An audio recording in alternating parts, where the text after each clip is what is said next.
la parte de micosis oportunistas de lo que nos faltaba. Y también la SIDA, ¿no? Como todos los gérmenes oportunistas son aquellos que van a producir enfermedades en pacientes inmunocomprometidos, que son generalmente comensales, que tienen cuerpo y cuando hay ciencia de la inmunidad van a producir enfermedades, ¿no? Acá tenemos varios factores que van a incidir a que produzcan las enfermedades, ¿no? Por ejemplo, el uso prolongado de antimicrobianos, el uso de corticoides, quimioterapias, neoplasias, permanentes catéteres. Dentro de esto, lo que es la alimentación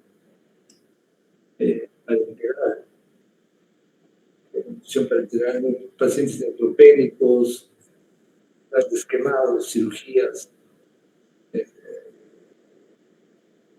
pacientes que están con ventilación asistida, que es un rubro muy importante para nosotros, que hayan estado en cuidados intensivos o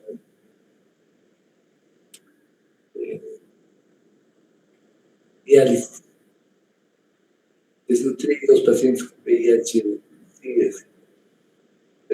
serie de géneros que vamos a ir viendo ahora, son con Cándida, ¿no? Aspergillus, Fusarium, Drosophila, ¿no? Entonces vamos a ver este grupo que produce mayor complejidad.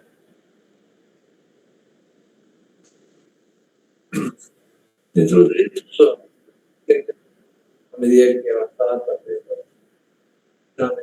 los diagnósticos de hongos, nuevos géneros que se conocían como oportunistas, sino como gérmenes o hongos que producían enfermedades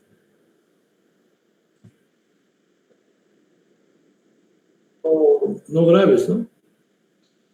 Uno de esos, por ejemplo, es la Fusarium alcesia, hemos visto como causa de micosis superficiales. Los cigomicetos, que son muy severos, graves. También se han encontrado más especies de Fusarium, Acremonium, Ascosporium. Entonces, se suman gran cantidad de gérmenes.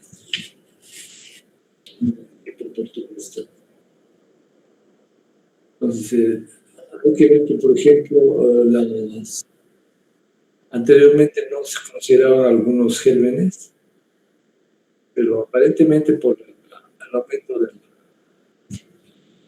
de las condiciones de riesgo de los pacientes muy comprometidos, comenzó a aparecer con mayor frecuencia. Si bien nosotros muy grave respecto al número, pero ya se ve con mucha claridad. Estamos cigomicetos, cigomicosis, la salmonelloifomicosis, la aspergillomicosis. Entonces, vamos a ver. Lo importante son dos entre estos, Cándida y Aspergillus.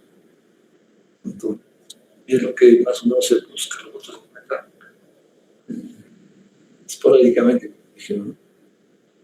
Entonces, la candidiasis ya hemos visto en sus formas cutáneas qué tipo de lesiones produce, pero acá vamos a tener problemas de enfermedades más serias.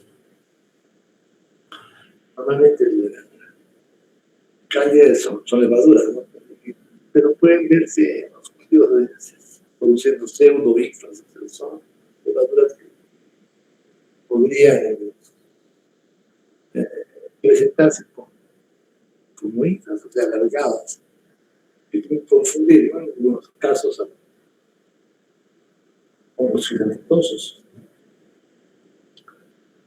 Normalmente es fácil tener cáncer con la hematoxilina o con el vaso. Entonces, se puede encontrar y crece muy rápido, ¿no? Ya hemos visto que los colores de tipo cremoso pueden también producir celulitis.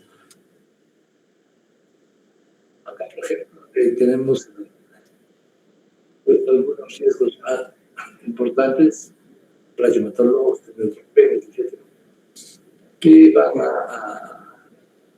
también antibióticos, que van a producir casi hasta el 10% de enfermedades por infección intestinal. Ya hemos visto dónde está Cándida, donde se aloja el 50% de las personas por Cándida, además en los pediátricos, y generalmente no es de ser contagio, no es el germen que ya se tiene en el organismo, que va a volverse mucho más virulento por las condiciones del hueso. Vean, por ejemplo, acá estas pseudohifas, ¿no? Cándida tropicales, que en Cándida africanas también pueden mostrarse como pseudohifos, pero claro, la forma predominante va a ser de todas maneras la forma de los hifos. ¿Cuáles son los grupos de Cándida que se van siguiendo? Albican siempre va a estar en primer lugar, la rata, para sí, por ejemplo, el disfrutado. Pues ya sabemos dónde está claramente, Cáceres, Boca.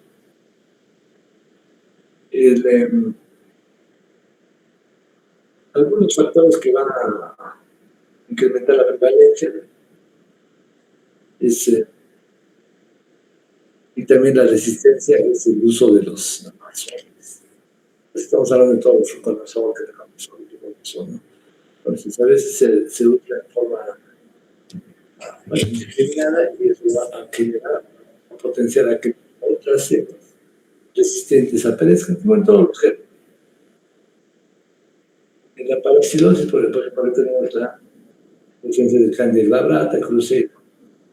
Son difíciles de manejar en azoles y difíciles de manejar en pacientes graves, no críticos. La paraxilosis es frecuente con una infección intrahospitalaria, transmitida por el personal sanitario, en los que pueden ser las que van a requieren otro tipo de antibióticos. Bueno, que está también estudios de los riesgos que se pueden producir, ¿no? Con catéteres endovenosos, hemorroides, cirugía, bueno,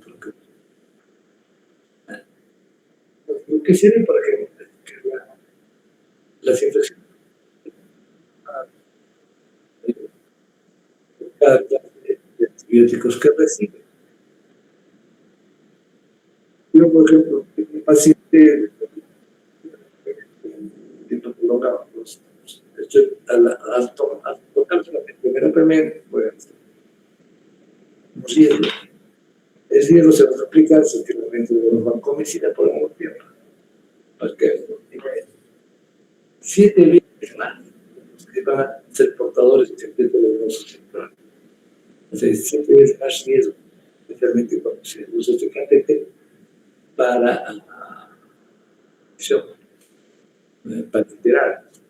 Es mucho más fácil que la cándida colonice, pero el catéter produce infección. 10 veces más cuando ya hay cándida en otros sitios. Pues ya tenemos un paciente que tiene cándida esofágica, luego le ponemos tenemos algún tipo de cantidad de sota, ya va a mayor posibilidad, hasta 10 veces, ¿no?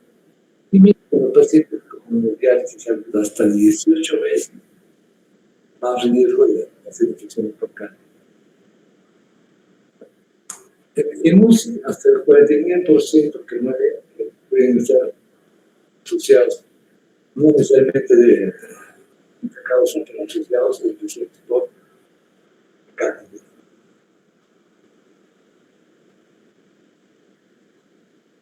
Pues esas son las diferentes de cáncer, ¿no? Las vicas, la rata, la crucera, la crucera subtropical, que ahora están teniendo con mucha mayor frecuencia.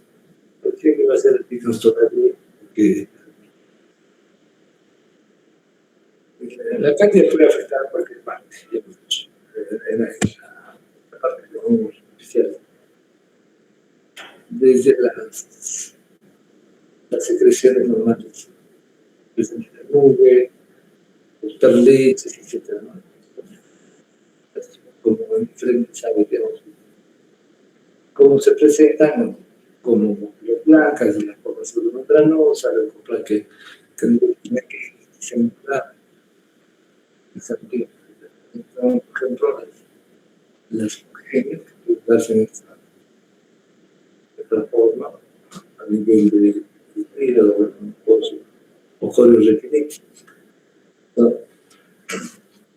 También lo vamos a ver en a nivel veterinario, las imágenes como esto, a nivel oral, típico de las clositis por cándidas, las cándidas del tipo o yogur, ¿no? Forma de desinfectado, o también la forma de tipo onicosis,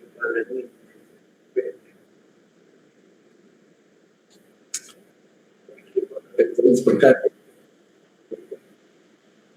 de pacientes que están realizando peritoneales, obviamente frecuente, pues también en las cándidas diseminadas en autógenas. Podemos ver en cualquier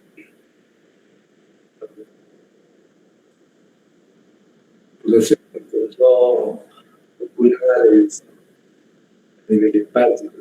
En el tema del virus, también por diseminación hematógena, para producir infección.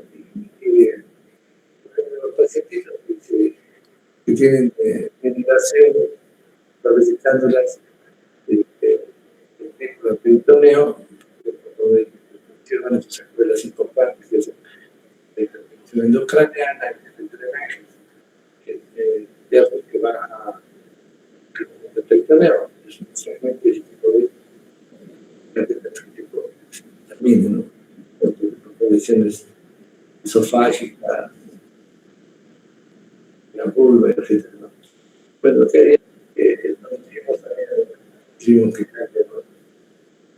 Pues, las principales causas de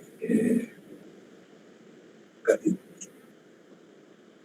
La clínica va a ser similar a las endocarditis bacterianas.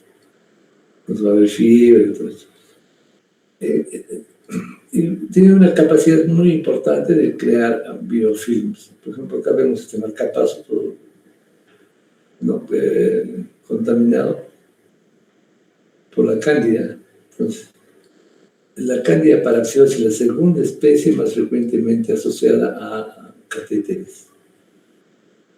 Y la presencia del biofilm siempre en todos los gérmenes va a producir resistencias, ¿no? Luego tenemos también las cándidas óseas articulares, las hematógenas, ya hemos hablado.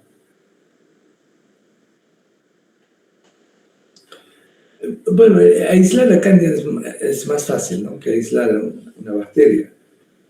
Entonces, el cultivo de los catéteres, por ejemplo, tenemos que hacer puntos. Cuando tenemos un paciente que ya tiene la sospecha de cándida, se le tiene que hacer cultivos directos para poder aislarlo, ¿no? Por ejemplo, tenemos aquí un paciente con neutropénico, ¿no? Donde se produce bacteremias durante la primera fase, una mucositis, luego la candidemia, luego vamos a tener una diseminación hematógena. Uno de nuestros marcadores importantes comienza a elevarse la fosfatasa alcalina y vamos a ver lesiones en ojos del buey, ¿no? Por ejemplo, a nivel del hígado, del vaso. Entonces, acá en las diferentes mucosas vamos a tener diseminación, ¿no?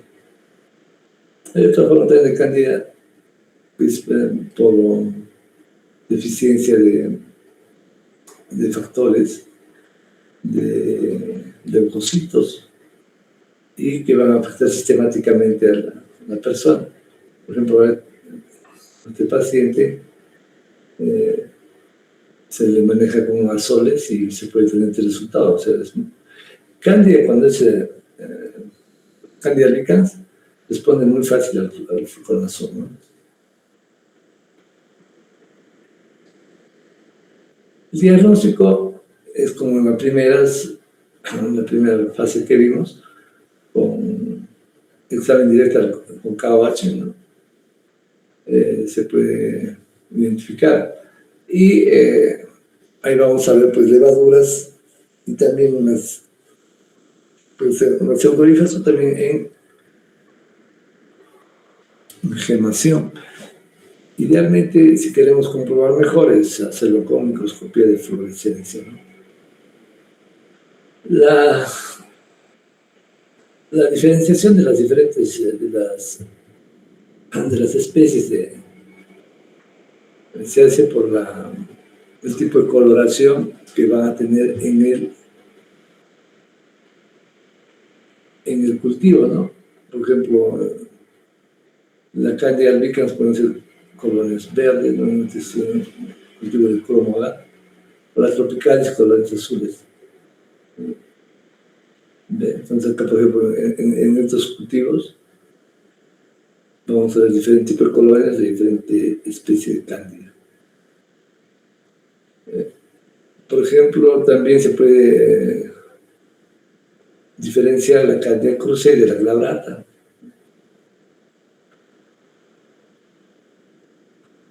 Los azoles, en general, como vimos en la primera unidad, van a ser efectivos para cándida, no tanto, por ejemplo, la anfotericin B, que es el gol estándar, ¿no?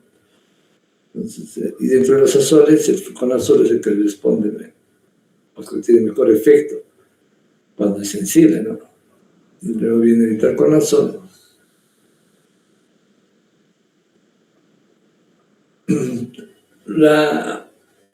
Lo importante en infecciones micóticas sistémicas es hacer otro tipo de diagnósticos, no solamente nos vamos a quedar en KOH y en el cultivo, ¿no? Entonces, este se les queda más o menos cómo hacer un seguimiento de la candida simple invasiva, pero nos sirve también para los hongos filamentosos. Entonces, el primer nivel es buscar, o sea, proteína C reactiva, procalcitonina e interleuquina 6. Entonces, esto se eleva cuando está habiendo una infección micótica sistémica, ¿no? Es el primer nivel. El segundo nivel es el PCR, también nos indica que está bien la infección y cómo está su evolución. Entonces, pero acá ya podemos usar el beta de glucomanano, ¿no? Entonces, en el tercer nivel ya vamos a buscar el antígeno, directamente las partes de la cándida, la enolasa y el manano. A veces nosotros buscamos ambos, el glucomanano y el manano. Y el último nivel ya es el cultivo para identificación de la colonia y la histología. Entonces, nosotros estamos implementando el glucomanano. El tratamiento de la cándida se va a dar hemos dicho, cuando no son cuadros severos, por vía oral, con fluconazol o itraconazol. Si es que hay colonización ya, por ejemplo, a nivel vesical o de cistitis, la anfotericin B, ¿no? O con fluconazol también. También hay que ver el grado de afección. Si el paciente está en muy mal estado por la cándida, entonces tiene que ser el tratamiento endovenoso. En la candidemia, el anfotericin ya que se usa en cuadros más severos, o también la caspofungina, ¿no? Eso ya cuando estamos sospechando de que hay resistencia por cruceo glabrata. Y la caspofungina también el problema es el costo, ¿no? Comparar un tratamiento ya sea con anfotericin desoficolato o con fluconazol endovenoso es mucho más económico para pacientes graves. Pero cuando tenemos ya la sensibilidad de los antifúngicos y tenemos estas especies de cándida que son resistentes a los azoles, entonces tenemos que usar inclusive las equinocandinas, como vamos a ver ahorita. ¿Cómo evitamos un poco la presencia de cándida? Primero, limitar a lo necesario el uso de antibióticos por tiempo prolongado, especialmente los antibióticos de amplio espectro. Entonces, cuando viene un paciente, nosotros, la costumbre ya es generalizada. Si iniciamos 2 o 3 antibióticos combinados de amplio espectro, con eso lo que estamos haciendo es eliminar todo el tipo de bacterias, las bacterias patógenas y las no patógenas, de tal forma que los hongos pueden crecer fácilmente sin el nivel de competencia. Entonces, se puede, bueno, hay que manipular cuidadosamente los catéteres para que no se contaminen, y la mejor forma de evitar esto es con los sistemas cerrados.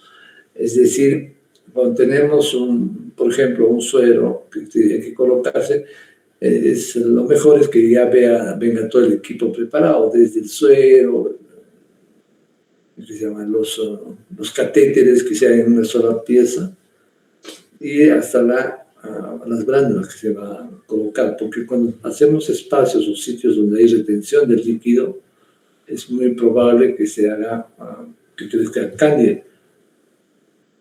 Más cuando usamos, como dijimos, alimentación parenteral, porque estos tienen pues sustancias hiperosmolares, tienen azúcar o dextrosa, por ejemplo, al 50%, que se junta con lípidos.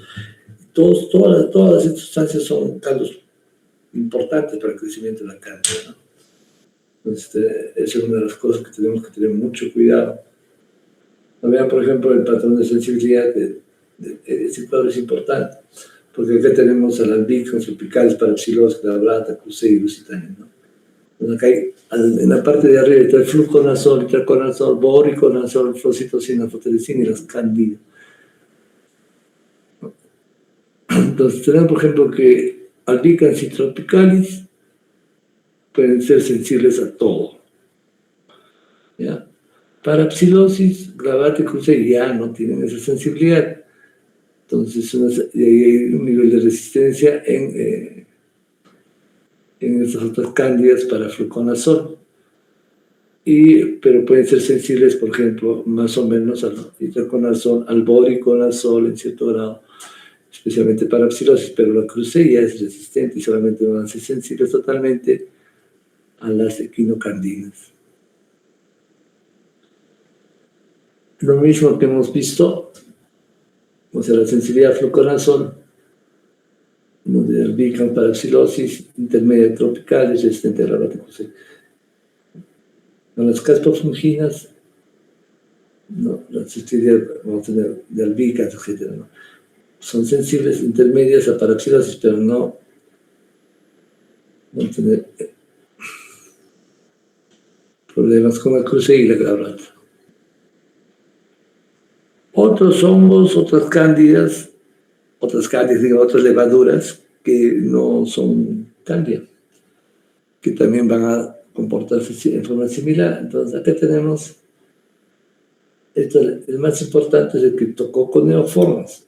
O sea, es la primera causa de meningitis en pacientes inmunodeprimidos, especialmente en pacientes con VIH, ¿no? Entonces, es muy común, muy difícil de manejar también Cryptococcus neoformans. Los otros que ahora están tomando importancia, Malassezia, Trichosporum, Rhodoturola, ¿no? Geotrichum, son otros candidas oportunistas.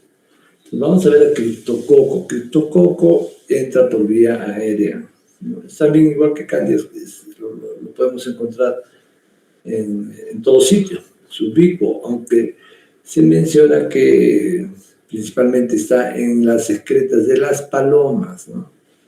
Entonces, probablemente haya mayor densidad de levaduras que se van a adquirir por inhalación. Entonces, tenemos dos tipos de criptococo, el neoformans, variedad neoformans, y el neoformans, variedad Gatti. Dos variedades. Entonces, tenemos acá el ingreso por los pulmones y después vamos a hacer por inhalación. Nos van a hacer una lesión primera en el pulmón, el criptococoma. Entonces, el criptococo es fácil de identificar, ¿no? Se puede ver la levadura con sus gemaciones, que son en dos formas, ¿no? Y también pueden hacer pseudohifos en la atención. Es fácil porque ustedes toma el pulmón primero, ¿no? Luego va a hacer una fungemia.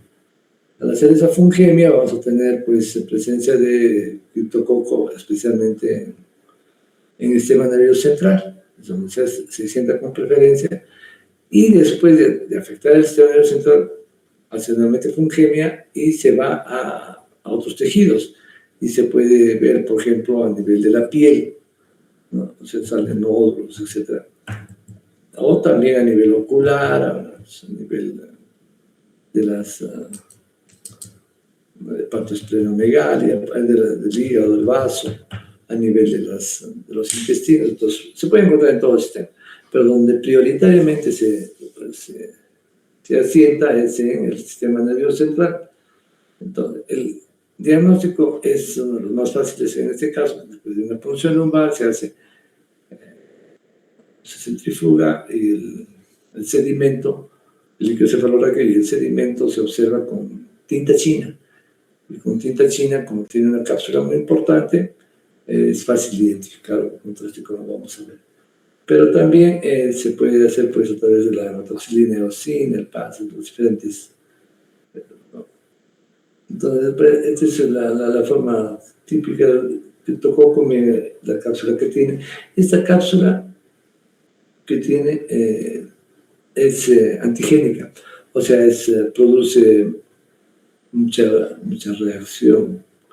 Mientras más grande sea la cápsula, va a tener mayor capacidad de virulencia.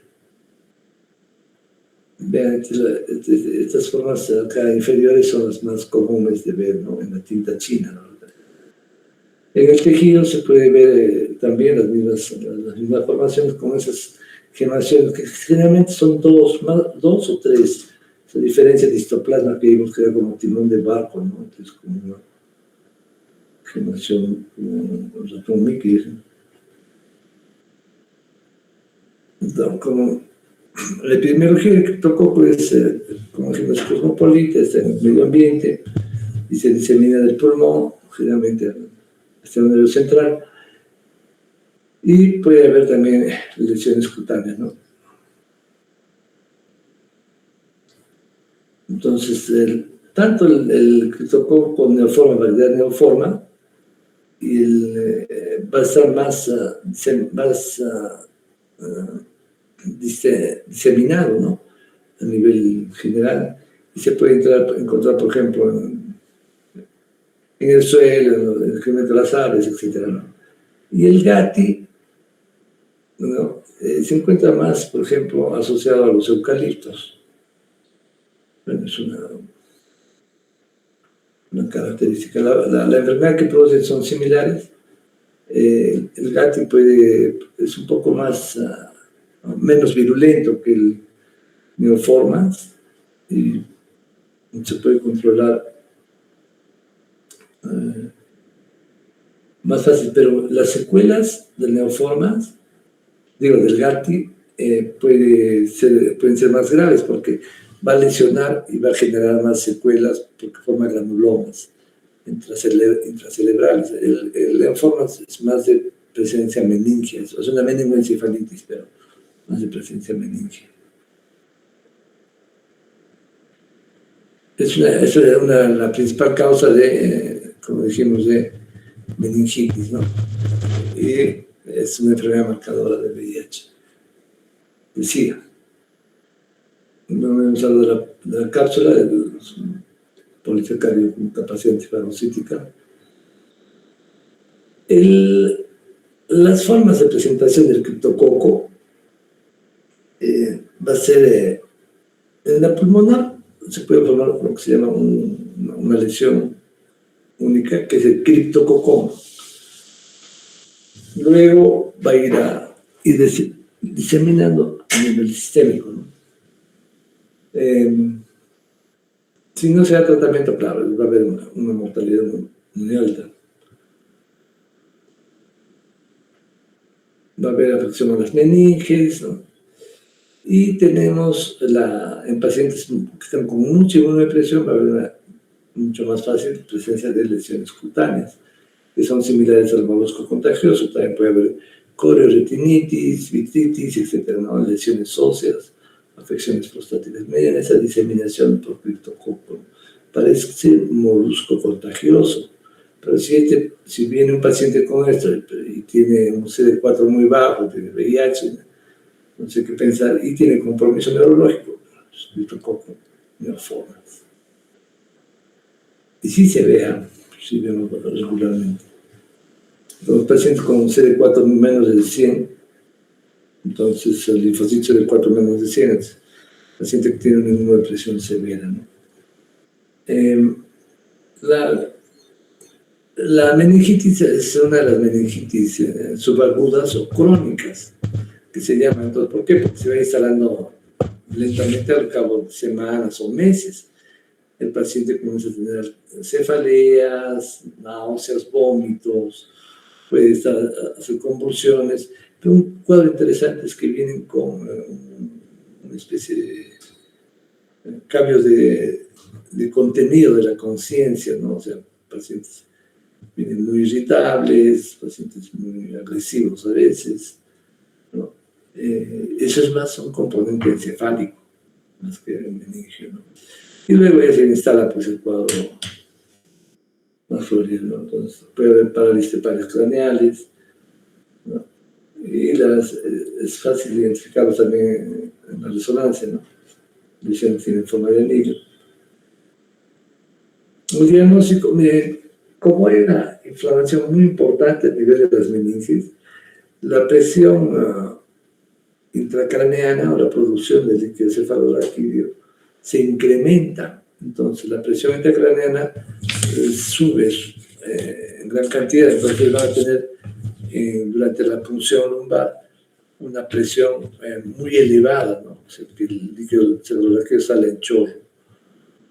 Y si ustedes hacen la medición de la presión intracraneana, van a encontrar que la columna, porque se hace con columna de fluorescencia, entonces van a ver que la columna sube rápidamente. Normalmente nosotros tenemos 10 centímetros de columna de agua de presión intrarraquídea, y esta se va a elevar hasta 40 o 50 centímetros, o sea, para que vean la presión tan grande que tiene. Normalmente lo que se hace es dejar que drene unos entre 20 y 30 centímetros y después se va normalizando, ¿no? A los 10 o ese momento se retira, nunca se aspira, déjenlo que solo. En ese momento se termina la punción y van a ver cómo el paciente, lo que estaba con todos estos síntomas que hemos mencionado, mejora fácilmente. hasta que nuevamente va a tener la hipertensión en 1 o 2 semanas y hay que repetir el mismo proceso. Entonces, a la larga se va a compensar, ¿ya? En la medida en que suba los linfocitos CD4, porque ya va a haber un nivel de respuesta inmunitaria, ¿no? Entonces va a haber menos inflamación, etc. Entonces, pero si no, es una cosa muy difícil de manejar. Se puede hacer también por la utilización de látex, etc., ¿no? El tratamiento, este es importante. El tratamiento tiene que ser el tratamiento de inducción. La primera fase es de inducción, donde se usa anfotericina más fluoxetosina por 2 semanas. Pero acá hay un problema con la fluoxetosina, que es un antimicótico, ya lo hemos estudiado. Entonces tiene que dar... la fluoxetosina puede producir hipoplasia o plasia medular. Entonces, a un paciente que está con problemas de linfopenia, por los CD4 y todo eso, entonces no se le puede estar poniendo un medicamento que ponga en riesgo. Y además no se consigue mucho en el mercado. Lo que se tiene que dar es una asociación inicial en el paciente inmunodeprimido de anfotericina, que sí se tiene, fluconazol a dosis altas, se medirán cada 8 horas endovenoso, por ejemplo, y también 5-fluoxetosina, si es que se encuentra.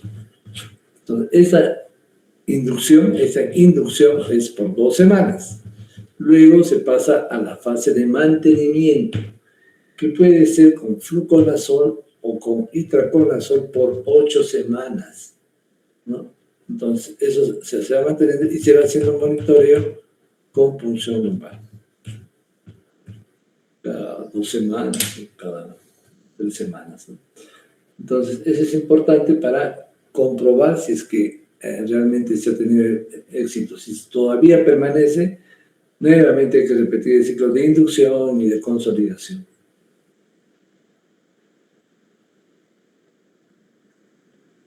Entonces, con otras micosis, por hongos tipo levaduriforme, entonces ya nos habla de la malacesia, Cercospora, el otro.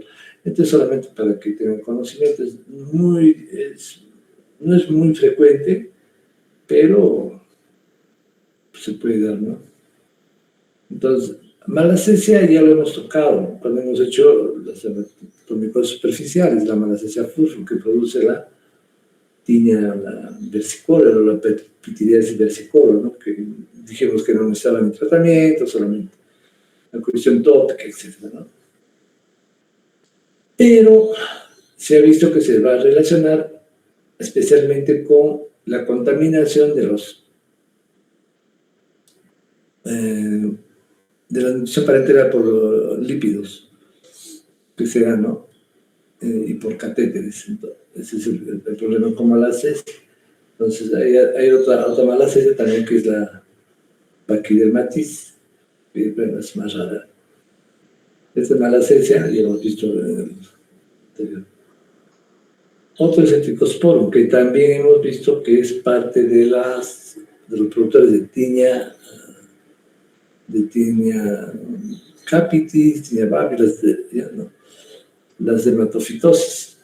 Pero vamos a ver que tiene también importancia en infecciones invasivas, ¿no? Entonces hay algunas especies de Cercosporum, que es el mucoides, el asado, que producen infecciones invasivas, esteroides. Y estos hongos son hongos filamentosos, el Cercosporum. Entonces también se puede dar como infección en catéteres de pacientes neutropénicos, pueden producir lesiones hepáticas, ¿no? Y el problema de estos hongos es que la sensibilidad a los antifúngicos es variable, ¿no? Algunos pueden ser muy resistentes. Rhodoturola. Entonces, estos también son hongos que van a producir pigmentos en el cultivo, ¿no? De color rosado, rojos, y se van a ver como levaduras de gemación multilateral, donde tenemos a la glutinis, mucilaginosa, rubra, minuta, etc. Entonces, es más difícil de manejar, ¿no? Con equinocandinas, azoles. Entonces, el tratamiento de elección es anfotericin B. Geotricum también es otro problema, ¿no? Que va a producir, estos ya son filamentosos, hifas, artroconidias, etc. Todavía es muy esporádico. Bueno, ahora pasamos a las micosis invasivas. De las micosis invasivas tenemos estos acá. O sea, candidiasis sistémica es la invasiva. Primero, aspergillosis, que es un problema más serio. Entonces ya tenemos problema con aspergillos. Luego, candidiasis. Tenemos los cigomicetos pequeñitos, pero son los más letales. Otras levaduras, ¿no? En las micosis invasivas, aspergillos tienen 44% Candida tiene el 44% de mortalidad, aspergillos 62%, miren, Fusarium y cigomicetos hasta un 80%, y es Dosporium un 100%, o sea, no hay tratamiento. Y esto no es horrible ver a estos pacientes con estas micosis, especialmente los Fusarium o los cigomicetos, corales, etcétera, porque no se puede hacer mucho. En el caso de aspergillosis sí se tiene esquemas de tratamiento, ¿no? De manejo.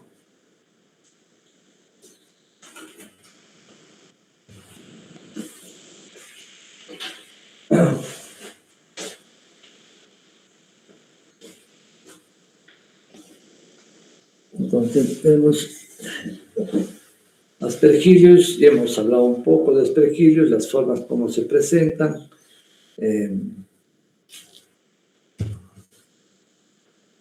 Pueden hacer problemas, tres tipos de problemas, ¿no? Pueden hacer reacciones alérgicas en tiempos de donde hay floración. Se asocia, por ejemplo, a las contaminaciones por este hongo de cultivos, ¿no? De maíz, de trigo, de flores, etc. Entonces, y también a producir hipersensibilidad, o sea, una forma de tipo asmático. Y, bueno, en esta forma no hay mucho problema. Pero, bueno, un momentito.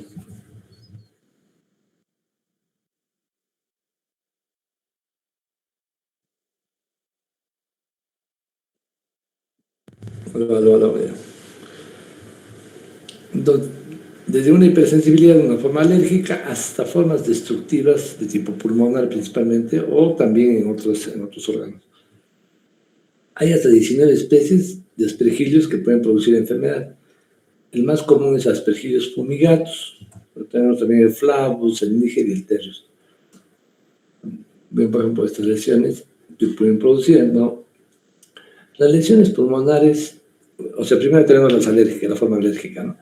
Luego las formas pulmonares. En las formas pulmonares vamos a tener el aspergilioma, ¿no? Es una bola fúngica que va a producir cicatrices. Entonces crecen, hay micelios en forma micelar en los cultivos, las colonias son negras, marrones, ¿no? Y van a tener hifas, y hay una cabeza conidial muy característica, ¿no? Entonces las conidias, y se pueden teñir muy bien con tocilina, eosina, paz, etc. Vean esta forma de inflorescencia, ¿no? De las conidias, de los aspergillos fumigatus. Entonces,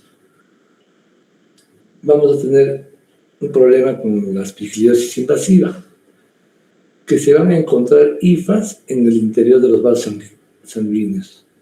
Entonces, eso es un problema serio, porque al tener esas hifas con esa inflamación, va a haber una angioinvasión, invasión a nivel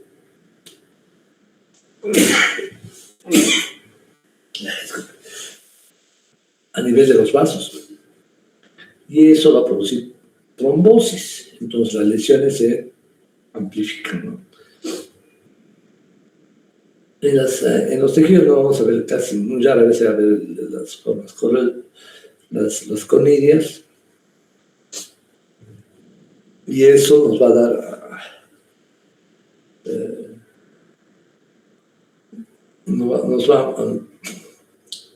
lo vamos a ver más en los cultivos, pero también los vamos a ver en las zonas donde se produce el aspergilloma. Es que en el aspergilloma cae el hongo en una caverna, que generalmente es previa, ¿no? Ya sea por bronquiectasia, pero generalmente es por tuberculosis, se puede una caverna tuberculosa, cae el hongo, cuando si hay una caverna hay aire, entonces ahí puede ir creciendo, y hay las formas en que se ve la bola fúngica, ¿no? Cuando ustedes mueven al paciente para tomar la reincidencia radiológica, tomográfica, van a ver que la bola se va moviendo. Entonces, es así, como en el tejido pueden ir creciendo y ver el crecimiento a nivel vascular. Entonces está produciendo trombos, ¿no? Entonces, en algunos casos, en las bolas fúngicas, o sea, en los aspergillomas, se pueden ver estas fluorescencias, ¿no? De los aspergillos, en este caso, de aspergillos níger. Entonces, tenemos que el fumigacho el 85%, ¿no? Los otros, el flavus 10%, el níger 3%, el terro 3%. El tipo de crecimiento conidial. También esto se puede dar a nivel de los senos paranasales, la presencia de los aspergillos. Entonces, como dijimos, eso no tiene necesariamente un portador, es en todo sitio, especialmente en las zonas donde hay bastantes vegetales, ¿no? Y se inhalan, ¿no? Entonces, las formas clínicas ya dijimos que principalmente van a ser pulmonares, pero se pueden diseminar, pues. Por ejemplo, sinusitis alérgica, obstrucción nasal, rinorreas, ¿no? La forma pulmonar que tenemos acá, el aspirado, las esporas, hacia los pulmones, también pueden ir a afectar a otras estructuras aéreas y hacer la forma diseminada sistémica. Entonces, en la forma pulmonar, una de las formas comunes es la forma bronquial obstructiva. Entonces, en pacientes que hemos dicho tienen condiciones previas, ¿no? Fibrosis quística, bronquitis crónica, bronquiectasia, ¿no? Nos forman tapones mucosos y donde hay bastante cifras y material mucoso. Entonces, entre la aspergillosis. Entonces, al movilizar ese material, se libera, ¿no? Luego tenemos el aspergilloma. El aspergilloma puede darse en los suelos paranasales o también a nivel de la cavidad pulmonar, o sea, una caverna previa. Y puede en un momento dado ser asintomática, ¿no? Vamos a ver la bola fúngica con el espacio que nos está hablando, etc. Cuando tenemos esta lesión, se han intentado muchas cosas. Se han intentado, por ejemplo, broncoscopías con instilación de anfotericin B, ¿no? Pero es limitado. Entonces, lo que sí se tiene que hacer cuando se ve una bola fúngica, un aspergilloma, cirugía, hay que sacar axilobectomías y sacar esto, ¿no? ¿Por qué? Porque va a producir, puede ser causa permanente de hemorragias y hemorragias pulmonares masivas, ¿no? En el caso de las formas de cavidades hay que hacer también, hay que debridar todo eso. Vean, por ejemplo, acá esta bola fúngica, ¿no? Tiene un espacio aéreo encima.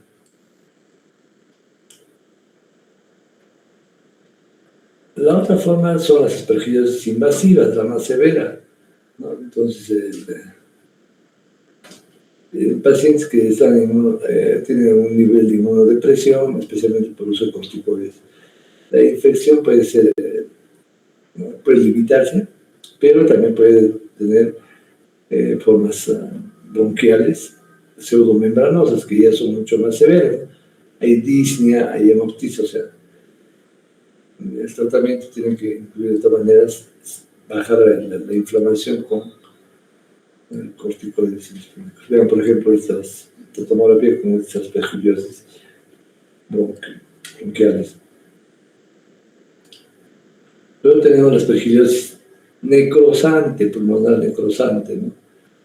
Acá ya es mucho más serio, tenemos ya muchas más masas fúngicas, no hay una invasión vascular, se puede tratar se tiene que combinar la cirugía de las formas más, de las áreas más complicadas y antifúngicos, ¿no?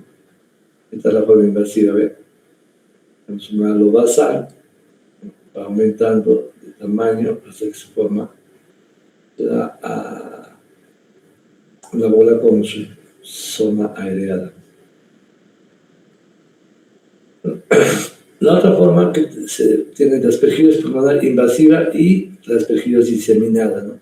Serían pacientes neutropénicos, inmunosuprimidos, donde la mortalidad puede llegar hasta el 70%.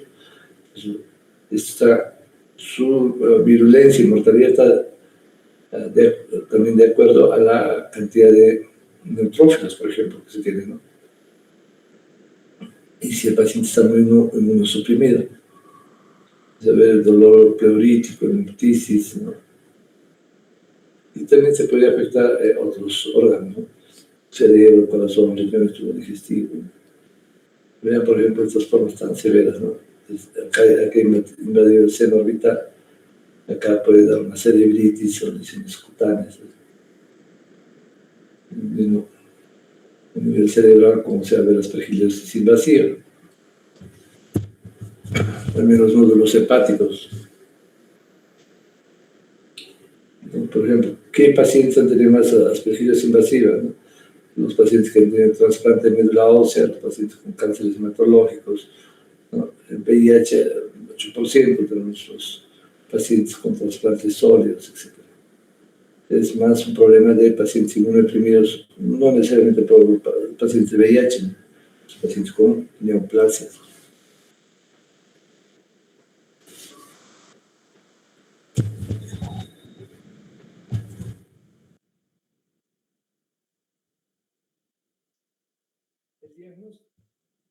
El diagnóstico es por cultivos. Puede ser rápido, cultivos para hongos. Se le puede usar patata, por ejemplo. Las aspergillosis por Fumigatus, a veces es difícil de aislarlo de los cultivos. Entonces, este es el algoritmo para ver cómo va. Entonces tenemos acá una evaluación en pacientes que tienen fiebre, que tienen condiciones de ser inmunosupresión o de antibiótico terapia prolongada, etcétera, donde comienzan a presentar síntomas, se les hace tomografía de todas las direcciones paranasales, hay que ver el signo del halo o cuadros de micosis invasiva en la tomografía, broncoscopía como la broncoalveolar, y ahí se ve el diagnóstico. El tratamiento, bueno, se puede hacer broncoscopía, biopsias percutáneas, se va a ver. Se completa el diagnóstico con antígenos que se van a dirigir, que van a ser anticuerpos monoclonales contra galactomannan, o sea, vamos a usar galactomannan. Aglutinaciones en látex hasta un 70% de sensibilidad. ELISAs, que si nos interesa, hasta un 90% de sensibilidad. ¿No? PCR, es una bomba alveolar, ¿no? El tratamiento de los pacientes tiene que ser como fotericina o con voriconazol. ¿Ya? Entonces, y eso tiene que acompañarse de dirección quirúrgica de las áreas que están muy comprometidas. Anfo y voriconazol. Entonces, por ejemplo, el tratamiento, ¿cuándo vamos a empezar a dar? Pues, a un paciente sospechoso se le puede dar profilaxis y tratamiento preventivo, ¿no? Luego tenemos ya el tratamiento presuntivo y les hacemos exámenes con galactomannan y cultivo. Entonces, si tenemos positivo, eso ya pues, es probable, ¿no? Entonces, si encontramos ya el hongo, ya está comprobado, con biopsia y con cultivo, ¿no? Y empezamos el tratamiento. Bien, que es importante el galactomannan para el diagnóstico final, ¿no? Por ejemplo, un paciente neutropénico febril, su tomografía, le damos el antifúngico y el galactomannan nos va a servir para hacer un seguimiento de cómo va el tratamiento. Bueno, los criterios para iniciar el tratamiento: aislamiento de aspergilios, nuevos infiltrados en las imágenes, el característico halo en la tomografía de tórax. Si no responden 5 a 7 días de tratamientos estándares, por ejemplo, con antibióticos, etcétera, ya nos tienen que indicar. Y si tenemos estos cuadros, ¿no? Acá, por ejemplo, ANFO es el tratamiento de indicación. Y para continuar, itraconazol, ¿no? Según el voriconazol. Y si no tenemos el voriconazol, podemos dar equinocanina, o sea, la caspofungina. Pues esto nos va a dar respuestas en un 45%, pero no es el tratamiento de primera línea, ¿no? Entonces, el tratamiento combinado ya, microfungina o caspofungina con fotericina o caspofungina más voriconazol. Entonces, se pueden dar otros tratamientos más, pero que no están a la mano, ¿no? Transfusiones de leucocitos, factores estimulantes de colonias, etc. Y el tratamiento quirúrgico, ¿en qué caso se debe hacer? Si hay una lesión localizada previa a la tomografía o paciente que está con quimioterapia adhesiva, ¿no? Si la lesión está cerca a un vaso o un bronquio, porque eso nos va a indicar de que puede ser una hemorragia masiva. Si está haciendo endocarditis, se explica de eso. Endoftalmitis, o sea, se puede perder el ojo, ¿no? Sinusitis o infección del león operatorio. ¿Cuánto tiempo? No se sabe, hasta que la enfermedad se estabilice, ¿no? Entonces, ¿qué pacientes con aspergiliosis tienen mejor y peor pronóstico? El mejor pronóstico es cuando ya no hay neutropenia, ya no, o sea, se ha controlado la neoplasia, se ha habido tratamiento, o sea, cirugía renal o cardíaca, si es un solo nódulo, si se inicia temprano el tratamiento. Peor pronóstico es cuando el paciente sigue neutropénico, si es recaída de la leucemia o en el trasplante médula ósea, ¿no? Si es que hay una enfermedad difusa o está en el sistema nervioso central, es mal pronóstico.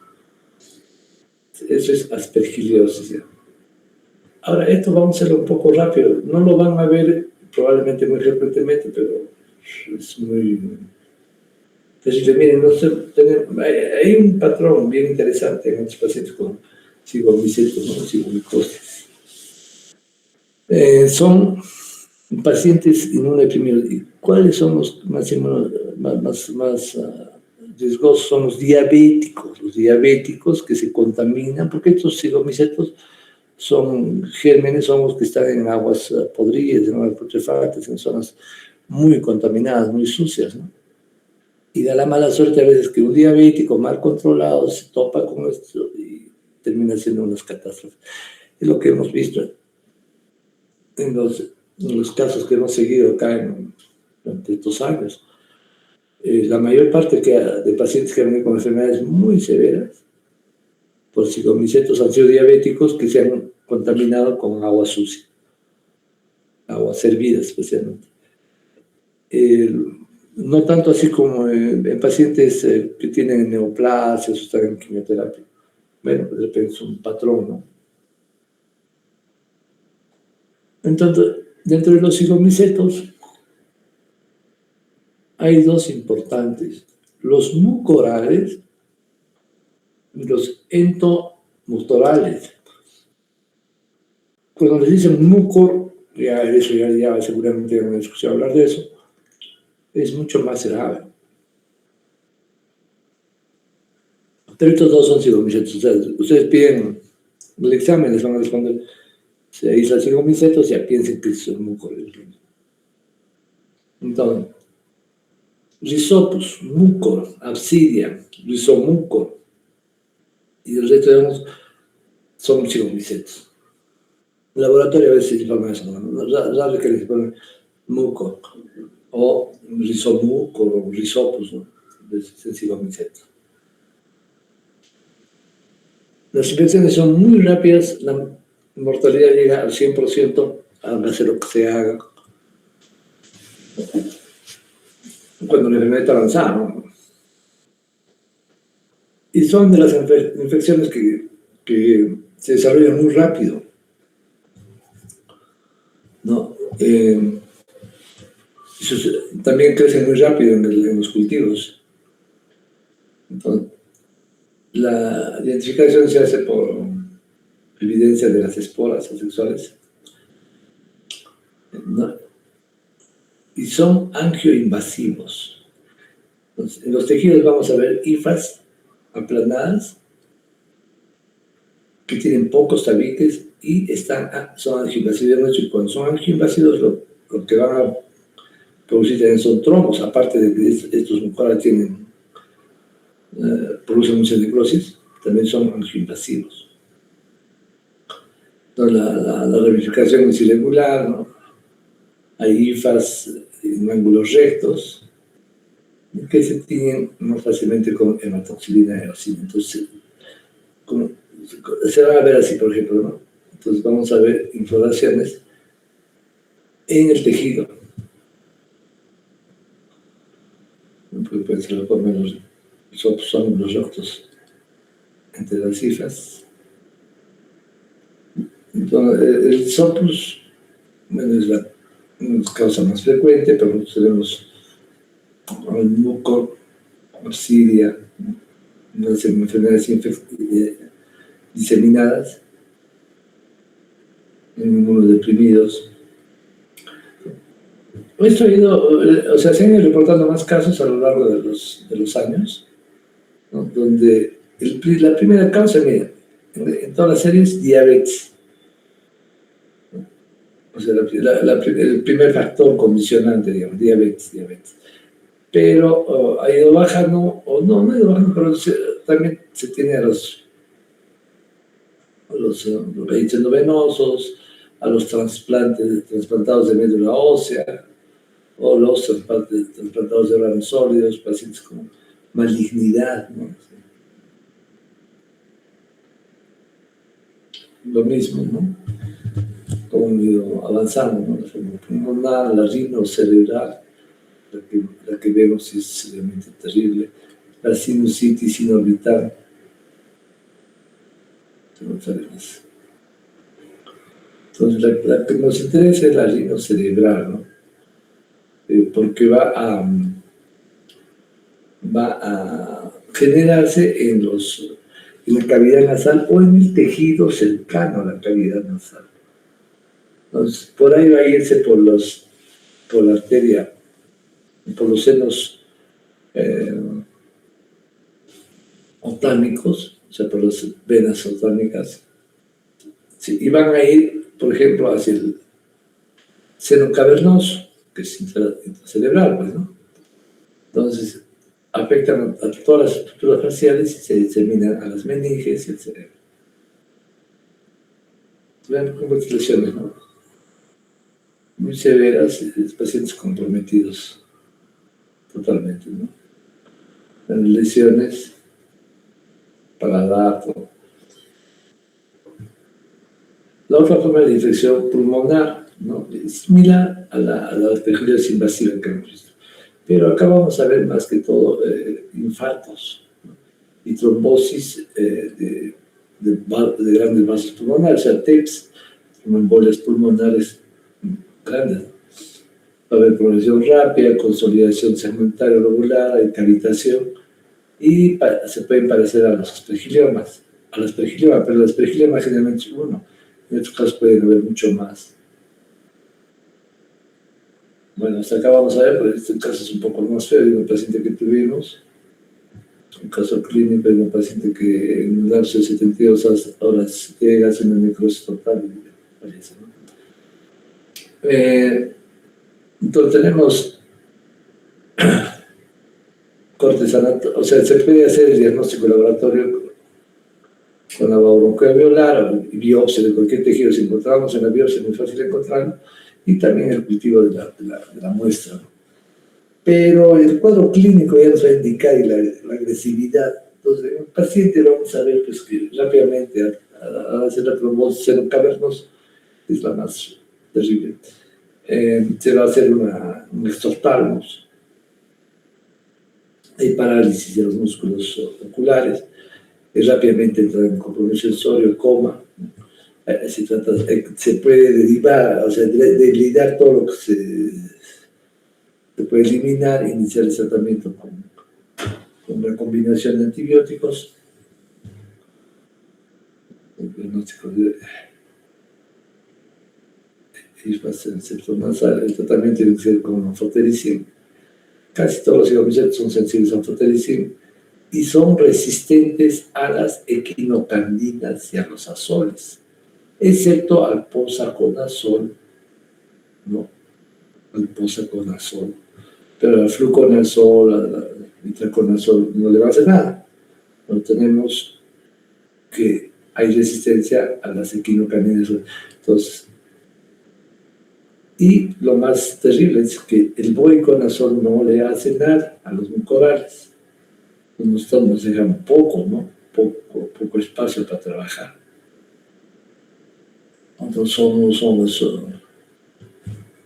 filamentados hialinos, ¿no? No tenemos mucho por acá. Donde hay fusario, nos podemos picoderma, bueno. Fusario probablemente o sea, que conocemos más.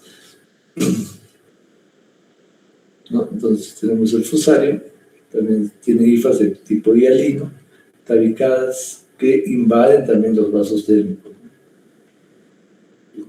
Y para el conocimiento, más o menos parecen a los cigomicetos. Y tienen sus hifas y sus conidias, no artroconidias. No son resistentes a anfotericina in vitro, no. Voriconazol sí da buen resultado. Y puede hacer diseminaciones hemáticas, ¿no? A partir de piel se pueden ver coloraciones con vitamina de plata. Decidoporium también es otro tipo, pero es para conocerlo. Es similar a Aspergillus. Esta es las conidias. Acrodemium también, lo mismo. Tricoderma. Bueno, estos ya son para poco conocimiento, ¿no? que pueden producir cuadros sistémicos, ¿no? Nosotros no hemos identificado mucho, al menos acá en este hospital, ¿no? Tricosporum, sí, en algún momento ya lo hemos mencionado también, en parte del oso, hongos dermatofitos, ¿no? La feumicosis. Bueno, esto es más bueno, el tipo de infección que van a hacer es también igual, pero pueden ser infecciones subcutáneas localizadas. Pueden dar también una diseminación sistémica. Son toda esta cantidad de géneros, ¿no? Alternario, bipolar, entonces en neutropénicos todos estos son un montón de hongos que se encuentran. Alternaria, bueno, este es para completar más bipolares, etc. Bueno, lo que tenemos que conocer es ya candidiasis sistémica, aspergillosis invasiva y los silomicetos. Con eso estamos tranquilos. Aparte ya nos habló de Penicillium, de los otros que son más frecuentes, ¿no? Son un poco más difíciles de encontrar. Donde se debe encontrar, claro, vamos a hacer en unidades, por ejemplo, de pacientes oncológicos, ¿no? Están muy deprimidos. En el caso de los pacientes, por ejemplo, con VIH, no encontramos muchos tipos de cosas. Neumocistis o neumocistis girovesi, anteriormente llamado Carini, esto sí, para terminar. Entonces, neumocistis Carini es más una infección de animales, ¿no? Un problema de identificación además de la especie. Si en un primer momento se consideraba que eran parásitos, luego se consideraron que eran hongos. Entonces, normalmente se restringe casi a los pacientes con VIH. La primera causa de afección pulmonar en consultorio externo de paciente con VIH, o el tipo de neumonía que da, pues, el paciente con neumocistis. La primera causa del paciente con afección pulmonar en VIH hospitalizado es tuberculosis. En consultorio externo es neumocistis. Entonces, es para que tengan una mnemotecnia, ¿no? Esto sí van a ver bastante, por supuesto. Entonces,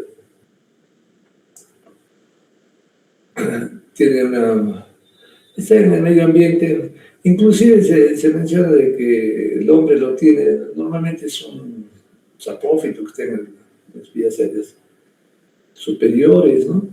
Especialmente puede estar a nivel de la tráquea, de los bronquiolos, los grandes bronquios, etc. Entonces, cuando se inmunodeprime, presenta afección.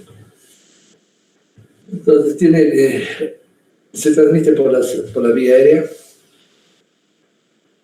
con neumocistis, y es por donde también va a producirnos pues, un cuadro de tipo respiratorio. O sea, disnea, cianosis, taquimia, tos no productiva, fiebre. Y mire, el problema del neumocistis es el que no se diagnostica fácilmente, porque lamentablemente no están muy acostumbrados los laboratorios a buscar neumocistis. Cuando hay en gran cantidad en el laboratorio, en el esputo de sus pacientes, si es que tienen neumocitis, la cosa es que no le hacen las tensiones correspondientes. ¿Cómo va a ser la clínica de neumocitis, no? Hay disnea progresiva, hay fiebre, febrícula, tos seca, poco productiva, pérdida de peso, taquimia. Entonces, como es un patógeno alveolar, vamos a tener primero una inflamación con neutrófilos y que va a hacer un daño alveolar difuso, ¿no? Va a haber alteración gaseosa y falla respiratoria, pero la respuesta inmune, o sea que va a incluir pues, a todos nuestros, la respuesta de CD4, macrófagos, neutrófilos, de inflamación, etc., va a estar condicionada al número de CD4. Por eso que tenemos un marcador de SIDA. Entonces, pacientes con CD4 menor de 200 tienen un riesgo de infección, presencia, grado de SIDA. Si bien es principalmente pulmonar, pero también pueden hacer pues manifestaciones extrapulmonares, ganglios linfáticos, médula ósea, vaso, intestino, ¿no? Fluido digestivo, etc. Pero más es pulmonar, ¿no?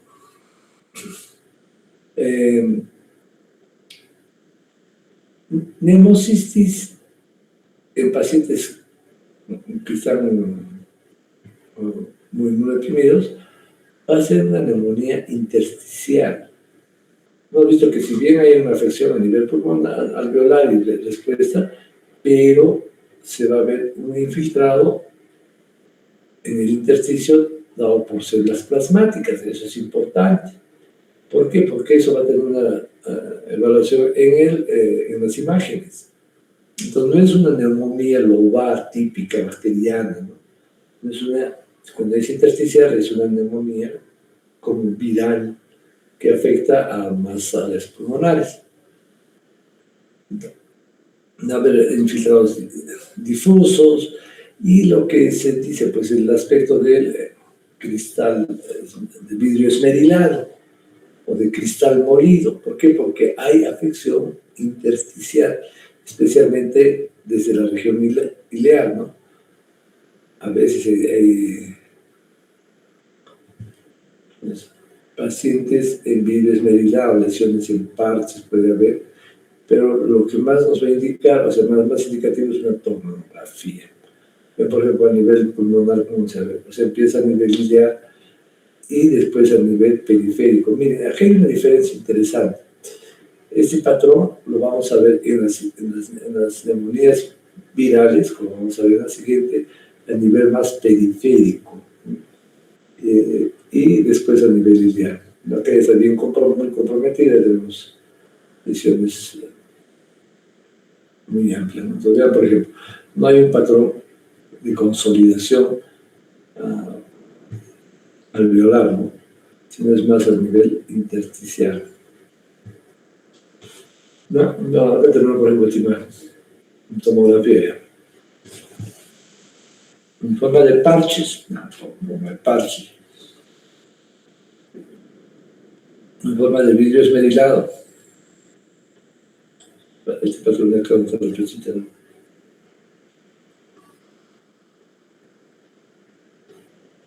Como pavimentado, ¿no? Esta parte de acá.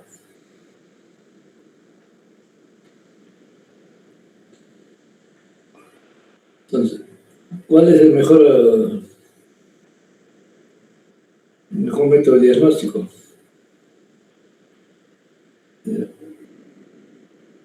Primero, no hay cultivo, entonces ya ahí tenemos un problema serio.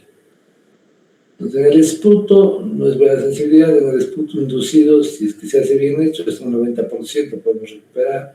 En el lavado bronquial es un 99%, en un lavado bronquial es una biopsia, entonces bronquial es el 100%. Mira, hay que hacer el diagnóstico, porque a veces lo dejamos pasar y la mortalidad es muy alta en nuestro país. Acá tenemos 3 tipos de tinciones. Gomori, la tinción de Gomori, se ve clarito, ¿no? La tinción de Wright, pedir, Gomori no lo hacen. Wright sí lo deben de hacer, porque es muy sencillo. El calcofluor, o sea, una fluorescencia.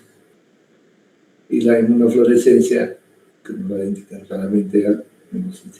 Pero, histopatología bien, como se ve. Es como una coloración de plata. Pero lo que hay que pedir también, porque también es más o menos sensible, es la tinción de alcohol ácido resistente, de para TB. Entonces, sí se puede tener con decir Nielsen a la neumocistis. Entonces, como hemos estado viendo, el CIEL Nielsen se puede usar para coxidia, ¿se acuerdan? En pacientes con cuadros diarreicos y también para neumocistis. Pero hematoxilina y eosina y EMSA es muy fácil de hacer.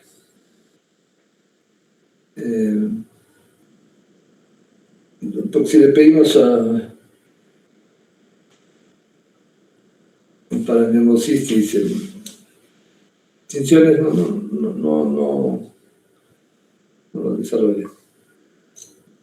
Con RAIC o IEMSA.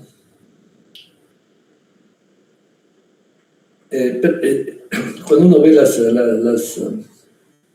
láminas con RAIC, es hartísimo. Entonces, el diagnóstico, por ejemplo, las guías dicen que es casi exclusivamente en estudio microscópico, ¿no? Ya sea de lavado broncoalveolar, de esputo inducido, etc.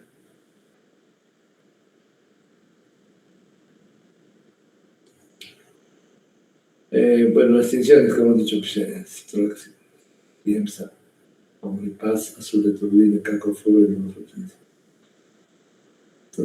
IEMSA es solamente echarle el colorante y ver bien. ¿Qué otros exámenes nos interesan? Ya que no van a hacer, probablemente el 80% que ustedes pidan no lo van a hacer. Entonces, lo que nos interesa es en el paciente que sospechamos con neumocitis, leucopenia, a ver si es que tiene linfopenia, leucopenia, a ver, su paciente VIH, anemia, trombocitopenia, deshidrogenasa láctica, ojo, deshidrogenasa láctica que sea más de 220. Eso, la deshidrogenasa, más como hay una afección tan masiva a nivel pulmonar, la presión arterial de oxígeno baja, o sea, no hay saturación. Y que rápidamente baja la saturación después de esfuerzo físico. ¿Qué hacemos con estos pacientes? Entonces, tenemos que hospitalizarlos, claro, e iniciar inmediatamente tratamiento. Entonces, la terapia, ¿cuál es? La primera elección de neumocitis, sulfamethoxazol-trimetoprim. Sulfamethoxazol-trimetoprim. Podemos dar más primaquina, ¿ya? O más clindamicina a dosis altas, o más de 15 a 20 miligramos por kilo, cada 3 o 4 dosis diarias, o sea, cada 6 horas. Entonces está muy mal en lo venoso. Entonces, lo otro, primaquina más clindamicina, que es lo que usamos en pacientes críticos. Pero como no tenemos primaquina, entonces tenemos que usar sulfamethoxazol más clindamicina, que tenemos los dos. ¿No? Entonces la primaquina, ¿se acuerdan? Es un antimalárico, ¿no? Entonces, corticoides, eso sí, hay que manejar bien los corticoides, prednisona, 80 miligramos por 5 días, 20 miligramos por 10 días, en los últimos días. Y el targa, o sea, el paciente va a resolver este cuadro cuando le vemos su CD4, ¿no?